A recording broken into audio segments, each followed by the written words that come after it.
Дараагийн мэдээг танилцуулъя. Сүүлийн үед хүмүүс шивээс хийх нь нэмэгдэж байгаа. За үүнтэй холбоотойгоор зарим судалгаануудыг хийж байгаа юм байна. За шивээс нь эрүүл мэндэд ямар нөлөөллийг үзүүлж байгаа талаар эрдэмтэн судалгаачид судалж, за үүн талаараа олон нийтэд анхааруулах зорилгоор эдгээр судалгаануудыг хийсэн байна. За сүүлийн жилүүдэд шивээсний хэрэглээ нэмэгдэж, баруун Европын хүн амын 13-аас 21% нь шивээстэй байгааг Европын нийгмийн эрүүл мэндийн сэтгүүт нийтлэгдсэн судалгаанд дурдсан байна. Хэдийгээр шивээс хийх нь нэмэгдэж байгаа ч гэсэн түүний урт хугацаанд ямар эрүүл мэндийн нөлөөлөл үзүүлэх талаар төдийлөн судалгаа хийгдээгүй байсан. За шивээс хийхэд хэрэгэлдэг бэрхэн хүний тунгалгын булчирхайд хуримтлагдаж, улмаар өрөвсөл, ховор тохиолдолд цусны хорт хавдрын нэг төрөл болох лимфофомаг үүсгдэг болохыг өмнө нь хийсэн судалгаагаар нотолсон байна. За саяхан бас дахин нэг судалгаа хийгдсэн. За энэ нь Өмнөд Дайны их сургуулийн 2025 онд хийгдсэн судалгаагаар шивээстэй хүмүүс арсны ховд хавдар лимфофома тусах эрсдэл өндөр байгааг тогтоосон байна. За судалгаанд хамруулсан хүмүүс нь санамсаргүй түүрийн аргаар сонгогдсон эхрүүдийг судалгаанд хамруулсан. За тэднийг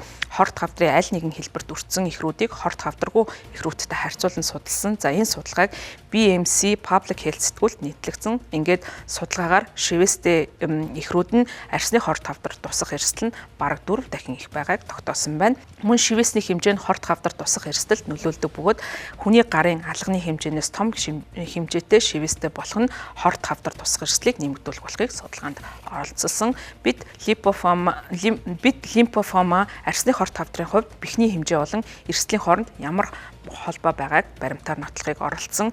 Лимфофомын хувьд аюулын түвшин 2.7 дахин өндөр байгаа. За энэ нь бол маш өндөр гэсэн үг юм. Арсны хорт хавдрын хувьд өмнө нь 1.6 байсан бол одоо 2.4 байна. За энэ нь бол шивээсний бих их байх тусам эрсдэл өндөр байгааг нотолж байгаа гэж судалгааны судлаач Өмнөд Дайны их сургуулийн биостатистикийн дэд профессор Сигне Бестрид Клеменс нь Евроньюс Health-д хэлсэн байна.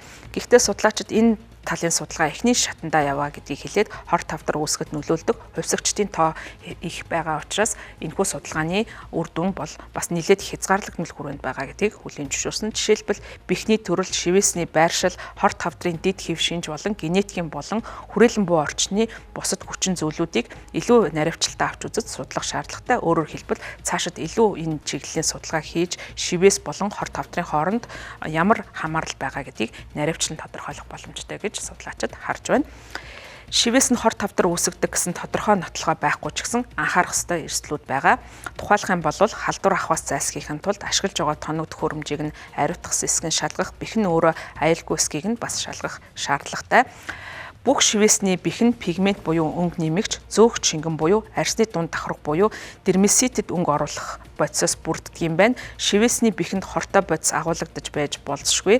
Шивээсний бэхийг дэлхийн өнцөг булан бүрээс нийлүүлж импортлдог учраас найрлага орцонд нь хяналт тавих хүндрэлтэй байгааг Европын холбооны орнууд онцолж байгаа юм.